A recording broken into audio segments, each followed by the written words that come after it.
अस्सलाम वालेकुम। आज मैं आपके लिए लेकर आई हूँ एक ऐसा डिज़र्ट जिसको खाने के बाद आप यकीन करें आपका हाथ रोकना मुश्किल पड़ जाएगा। इतना डिफरेंट और मुनफरिद इसका जायका होगा। ये सिर्फ जेली से बनेगा और इसमें सिर्फ थोड़ा सा दूध इस्तेमाल होगा। इस रेसिपी में टोटल 3 ग्लास दूध इस्तेमाल होगा। बॉयल मिल्क यहाँ मैंने यूज़ किया है। रेसिपी में अंत तक साथ रहिएगा और डेली कुकिंग शो को सब्सक्राइब करना बिल्कुल नहीं भूलिएगा। और यहाँ मैंने अगर अगर का पाउडर यूज़ किया है हाफ टेबल स्पून।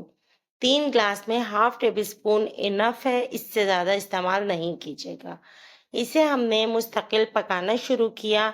आंच को बिल्कुल तेज़ नहीं कीजिएगा, मीडियम टू लो फ्लेम पे हमने इसको कुक करना है। हल्की आंच पे मुस्तकिल हम इसे पका रहे हैं और साथ ही जब हमें लगेगा कि थोड़ा सा ये गाढ़ा हुआ है तो मैंने 1/3 कप शुगर ऐड कर दी। शुगर हस्बे ज़रूरत भी ले सकते हैं, आप टेस्ट कर लीजिएगा। आपको अगर लगे कि शुगर कम है तो आप बढ़ा लीजिएगा। इसी तरीके से हमने तकरीबन इसको 5 मिनट पकाया है, ज़्यादा नहीं पकाना।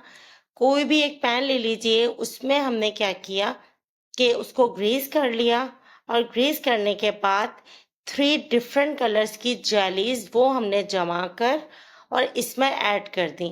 सबसे पहले मैंने ऑरेंज, उसके बाद ग्रीन और उसके बाद red jelly half half cup use की है। हाफ कप इनफ होगा इस रेसिपी के लिए।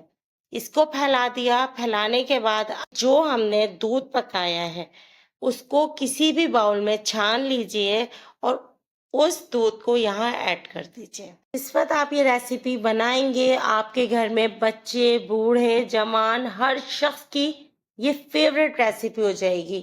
एक दफा बनाएंगे, बार बार रोज आपसे सब फरमाइश करेंगे।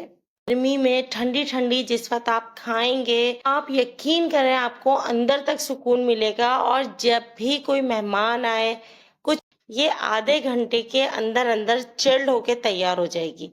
5 मिनट में सिर्फ बन के तैयार होती है। सिर्फ ठंडे होने में थोड़ा सा इसमें टाइम लगता है, लेकिन जिस वक्त चिल्ड आप सर्व करेंगे उस वक्त ना पूछे कि ये कितने मजे की लगेगी। इसको निकालने में बिल्कुल मेहनत नहीं है। इसने कांच का बाउल था, इसने खुद ही पैन छोड़ दिया। मैंने क्या किया कि ट्रे में इसको पलटा था और मुझे ऊपर से मारने की भी इसको जरूरत नहीं पड़ी। ये नीचे आ गया। आप किसी भी बाउल में जिसमें आपको सर्व करना है इसको सीधा करके सर्व करें।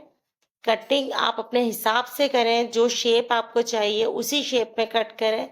मैं स्क्वायर कट कर रही हूँ और आपको कट करके दिखाऊंगी कि कितना फाइन इसका जो है वो शेप और लुक आया है। आप देखें इसकी जो कटिंग हुई है, इसमें इस जेली के अलग अलग से जो चंक्स आ रहे हैं वो कितने जबरदस्त लग रहे हैं।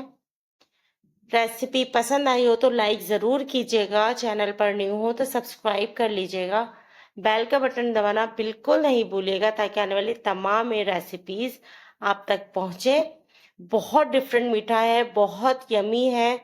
ज़रूर ट्राई कीजिएगा और फीडबैक दीजिएगा कि ये रेसिपी आपको कैसी लगी। इंशाल्लाह नेक्स्ट किसी भी रेसिपी आपसे मिलेंगे। अपना बहुत ख्याल रखिएगा। तब तक के लिए अल्लाह हाफिज़।